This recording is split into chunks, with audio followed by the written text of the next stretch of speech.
gue ngeliat ada Mbak Kunti berdiri di ujung pohon ceri. Badan gue dirasa-rasa agak demam ini. Tiba-tiba ruangan jadi redup. Dia jahat. Dia mau bawa lu ke alamnya.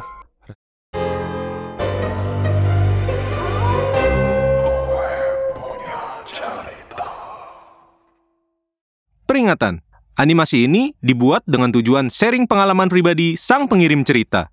Dimohon untuk menghargai cerita tanpa menyudutkan beberapa pihak. Selamat menonton. Sobat GPC, pernah gak sih kalian ngerasa tiba-tiba merinding? Padahal suasananya lagi rame. Atau ngerasa tidur kalian berat banget, kayak ada yang nindihin. Hati-hati, bisa jadi itu bukan cuma mimpi buruk, tapi pertanda kalau ada sesuatu yang ikut pulang bareng lu ke tempat yang gak terduga. Makan micin sambil jalan. Kenalin, gue Olan. Gue mau cerita kisah horor yang gue alamin sekitar 4 tahun yang lalu. Bisa dibilang ini cerita horor paling absurd, tapi nyata banget. Dan kejadian ini itu ketika gue masih fresh from kampus, alias fresh graduate, dan baru kerja sebagai staff accounting di perusahaan dealer. Saat itu lagi masa paling stres dalam hidup gue, karena ada audit tahunan. Nah, di tim gue kan ada 5 orang nih. 2 cewek yang namanya Siva dan Alfa, 2 cowok NPC yang literally gak ngapa-ngapain, dan gue. Waktu itu lagi masa audit eksternal yang diadain setahun sekali, tapi bikin otak kebakar. Lu yang anak akuntan pasti relate dah. Lembur tiap malam, dan beban kerja kayak beban hidup saking beratnya. Malam itu, gue dan rekan gue Siva lagi diskusi permasalahan kerjaan sampai malam banget. Dan ngeri dipecat kalau permasalahan ini gak selesai. Gue jabarin dah tuh sampai pagi. Tapi untungnya kelar sebelum jam 12 malam. Gue pun balik naik Vespa kuning kecintaan gue. Di sepanjang jalan, biasanya gue nyanyi-nyanyi, tapi ini gue melamun. Masih mumut banget mikirin permasalahan kantor tadi. Gue pun ngelewatin Danau Sunter yang lagi macet-macetnya. Pas lagi enak-enak ngelamun, gue ngeliat ada Mbak Kunti berdiri di ujung pohon ceri. Kayak ulet teh gitu di pucuk. Mukanya ngeblur, gak kelihatan, tapi putih gitu kayak pocong dan kunti hybrid. Berhubung jalanan rame banget kayak isi kepala gue, jadi ya gue gak takut, tapi agak merinding sih. Dan bilang dalam hati gue, halu kali gue, capek bener ini mah.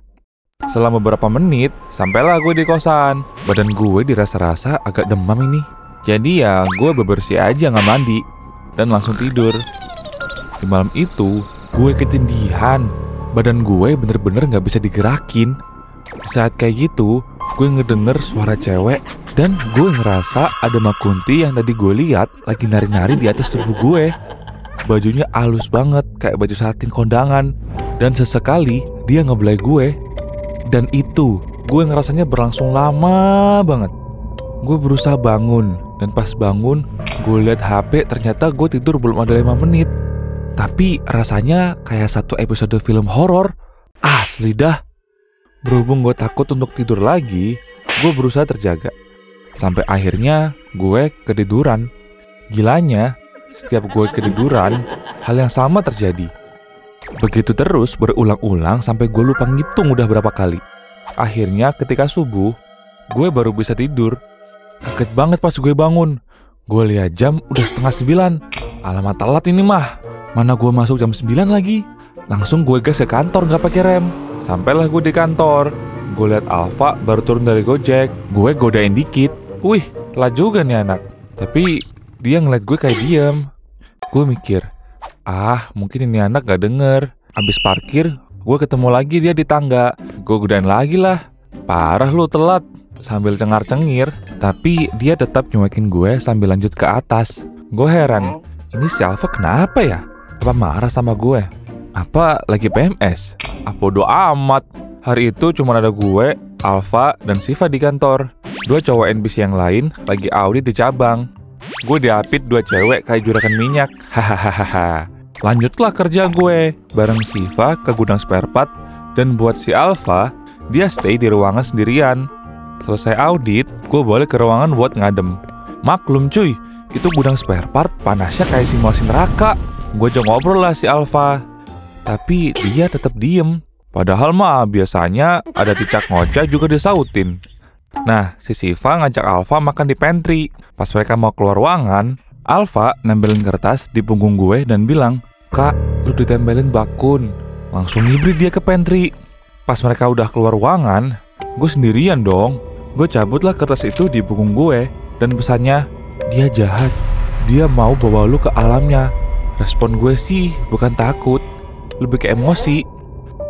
Di situ mulut gue lebih setan dari setan kayaknya. Gue maki-maki dah itu Makun. Padahal kelihatan sama gue juga enggak. Tiba-tiba ruangan jadi redup, lampunya kedap-kedip, disusul sama bau anyir yang nyengat banget. Gue tengok kanan kiri, gak ada yang aneh. Gue akhirnya tenangin diri dan sambil makan sendiri di ruangan. Setelah selesai makan, Siva sama Alfa ke ruangan. Dan si Alfa kelihatannya capek banget gitu. Mukanya kayak abis main treadmill seharian. Terus dia ngomong ke gue, "Udah aman kok." "Hah, aman apaan?" kata gue teh. Terus dia ceritain kalau dia dari pagi pas ketemu gue, dia udah ngeliat Mbak Kun nempel di gue. Dia takut bilang karena Mbak Kunti itu agresif parah. Pantes dia ngehindar mulu kayak dikejar pinjol. Katanya setiap gue deket si Alfa, si Mbak Kunti ini ngamuk dong. Matanya berubah merah menyala, rambutnya acak-acakan kayak rok Ponorogo, sama auranya galak banget kayak senior mau ngelabrak juniornya. Dan pas gue ke gudang kan, si Alfa sendirian di ruangan ya. Katanya dia nego pakai sukmanya buat ngelepasin Bakun. Tapi si Kunti sialan ini malah minta tumbal biar mau dilepasin. Setelah negosiasi alot dan sengit Alfa sama si Bakun, akhirnya dia mau diantar balik ke pohon ceri tempat gue liat dia pertama kali. Abis nganterin Bakun ke Danau Sunter di pohon ceri sebelah kiri jalan tempat dia nangkring, gue belum cerita apa-apa ke Alfa. Tapi dia bisa jelasin detail lokasi pohon cerinya. Gila gue rasa. Punya temen speknya kayak Roy Kiyoshi gini bro. Dan yap, dia nempel di gue dari semalam. Kurang ajar emang si Mbak Kunti ini. Ikutan gue pas bebersih, aurat gue dilihat sama dia dong. Oh iya, kata si Alfa, emang di daerah itu rawan banget kejadian kayak gini. Komplotan mereka suka nempel ke orang yang lagi bengong di jalan, yang pikirannya kosong. Targetnya ya bikin celaka lah, biar lo bisa ikut ke dunia mereka. Setan banget kelakuan lu, setan. Syukurnya gue gak sampai kejadian hal-hal yang gak diinginkan. Untungnya gue sebelum berangkat kemanapun selalu sempetin berdoa walaupun kesiangan atau bahkan habis pulang malam sekalipun. Bro, pesen gue, lu boleh mikirin kerjaan, cinta, hidup, ataupun cicilan. Tapi pas lo lagi di jalan, please fokus. Dunia ini bukan cuma milik kita yang kelihatan. Ada yang ngintip, mereka nunggu celah. Jadi jangan kasih kendor, brother. Thank you yang udah dengerin cerita ini. Kalau lo pernah ngerasa pernah ngalamin hal mistis, drop di kolom komen dan jangan lupa kirim ke email GPC ya. Sampai jumpa di episode GPC lainnya. Bye-bye.